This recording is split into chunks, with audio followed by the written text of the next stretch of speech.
Assalamualaikum warahmatullahi wabarakatuh. We are from Group 5 and the member are Evi Fitriani, Dinda Arigato, Arti Setiawan, Zua Masaka, and Gaida Ayu. And now we will presentation about presupposition and entanglement.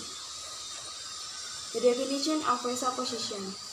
There are several experts who define presupposition as follows. Yan Huang said that presupposition can be informally defined as an inference or proposition whose truth is taken for granted in the utterance of a sentence. Giorgio states that presupposition is something is assumed by the speaker as an event before producing an utterance. Louis Canning states that presupposition are assumption or inference implied in certain linguistic expression. From some of the definition above, it can be concluded that presupposition is an assumption in assuming or predicting something said by the speaker which is considered to be in accordance with what was said, so that it is able to provide the speaker's initial assumption before making a speech that what will be conveyed and understood by the interlocutor. Jadi presupposition ini adalah suatu asumsi dalam memberikan anggapan atau memprediksi sesuatu yang dikatakan oleh penutur yang dianggap sesuai dengan apa yang diucapkan sehingga memberikan asumsi awal penutur sebelum melakukan tuturan bahwa apa yang akan disampaikan dan dipahami oleh lawan bicara. Example, John forgot to call Mary. Memiliki presupposition bahwa John seharusnya call Mary. Hal ini bukanlah poin utama yang ingin disampaikan oleh pembicara. Yang dipermasalahkan adalah bahwa John didn't call Mary, terlepas dari kenyataan bahwa dia seharusnya melakukannya. The pragmatic stance here is common in the literature to speak of presupposition as part of the conventional semantic nature of a sentence. Pragmatic presuppositional and semantic are closely related in the sense that a sentence utterance that has semantic presupposition is associated with pragmatic presupposition or semantic presupposition, while pragmatic presupposition do not necessarily come from semantic presupposition. Preposition pragmatik dan semantik berkaitan erat dalam arti bahwa suatu ujaran kalimat yang memiliki peranggapan semantik atau presupposition semantik diasosiasikan dengan presupposition pragmatik tentang pengandaian semantik. Sedangkan presupposition pragmatik tidak serta-merta berasal dari presupposition semantik. My name is Dinda Arigato Fatima Amjad. I will explain about types of presupposition. There are 6 types of presupposition. Number 1, existential presupposition. It is the assumption of the existence of the entity's name by the speaker, and it shows how the existence of a thing can be conveyed through presupposition. Yang artinya, peranggapan yang tidak hanya diasumsikan keberadaannya dalam kalimat-kalimat yang menunjukkan kepemilikan, tetapi lebih luas lagi keberadaan dari pernyataan dalam kalimat tersebut. Dan ini menunjukkan bagaimana keberadaan akan suatu hal dapat disampaikan melalui presupposition. Example, A. Someone stole and this motorcycle. It means there is a motorcycle, there is a thief, and there is a man named Andy. B. Jack's dog is cute. It means we can presuppose that Jack exists and he has a dog. Next, number 2 is factive presupposition.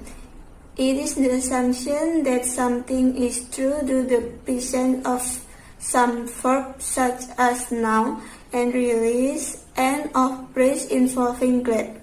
Yang artinya peranggapan ini muncul dari informasi yang ingin disampaikan dan dinyatakan dengan kata-kata yang menunjukkan suatu fakta atau berita yang diyakini kebenarannya.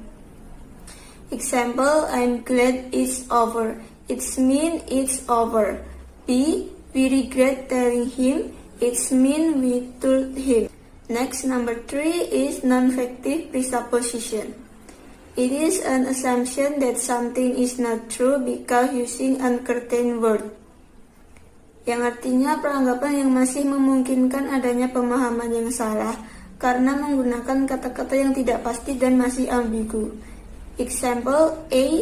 I dreamed that I was rich. It means I was not rich. B. We imagine we were in Bali. It means we were not in Bali. Number 4 is lexical presupposition. It is the assumption that the speaker can act as if another meaning will be understood. In this case, the use of word stop, start, again, presuppose another concept.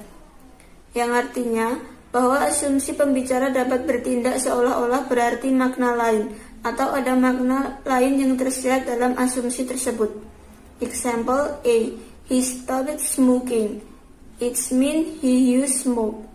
B. You're late again. It means you were late before.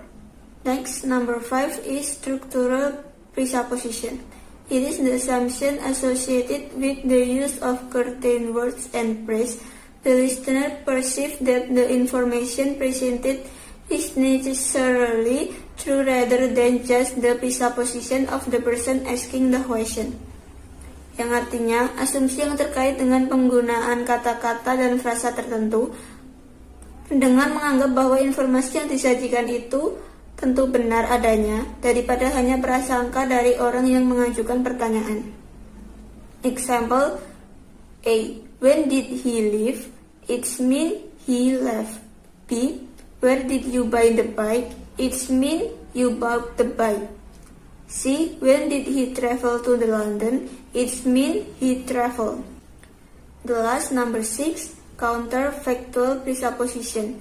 It is the assumption that what is presupposed is not only untrue, but it is the opposite of what is true or contrary to fact.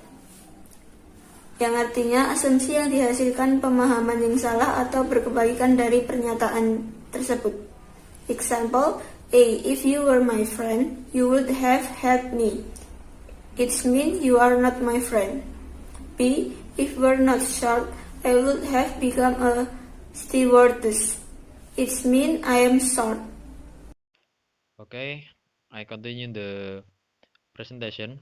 My name is Ardi Sektiawan and I will explain about the projection problem. Projection problem is a condition where the presupposition in the clause cannot be the presupposition of the whole sentence. In some conditions, presuppositions are said to be lost. And the example, sentence A, John will regret doing linguistics. And sentence B, John is doing or will do linguistics. Sentence A, which contains the factive verb regret, produce the presupposition in sentence B, or normal truth relation. And sentence C, if John does linguistics, he'll regret it. In the context of a conditional clause or sentence C, the presupposition in the sentence B disappear. And the next will be continued by Zuama. Hello, in here I will continue the material. My name is Yuama Sakadinaya. In here I will explain about ordered entitlement. Ordered entitlement is not pragmatic concept having to do with the speaker meaning, but it is considered a purely logic concept, symbolized by two. Number 1, Bob ate 3 sandwiches. A. Someone ate 3 sandwiches. Who ate the sandwich? B. Bob did something to 3 sandwiches. What Bob did? C. Bob ate 3 of something. What Bob ate? And this something happened. What happened? Thank you. Wassalamualaikum warahmatullahi wabarakatuh. Assalamualaikum warahmatullahi wabarakatuh. My name is Kaida Ayu Puspitaningsih, and here I would like to continue the material. The last is about the difference between presupposition and entailments. The first is about meaning. Presupposition. Presupposition is an assumption a speaker makes prior to making an utterance. Entailment. Entailment is the relation between sentence or proposition. B. Speakers versus sentence. Presupposition. Speakers have presuppositions. Entailment. Sentence have entailments. C. Truth. Presupposition. The negation of the first utterance may not affect the second sentence. Number 1. Her car is new. She has a car. 2. Negation. Her car is new. She has a car. Presupposition is not changed. Entailment. The negation of the first sentence will affect the truth of the second sentence. First, the king was assassinated. The king died. 2. Negation. The king was not assassinated. The king died. Not true. That's all from our group. Thank you for your attention. Wassalamualaikum warahmatullahi wabarakatuh.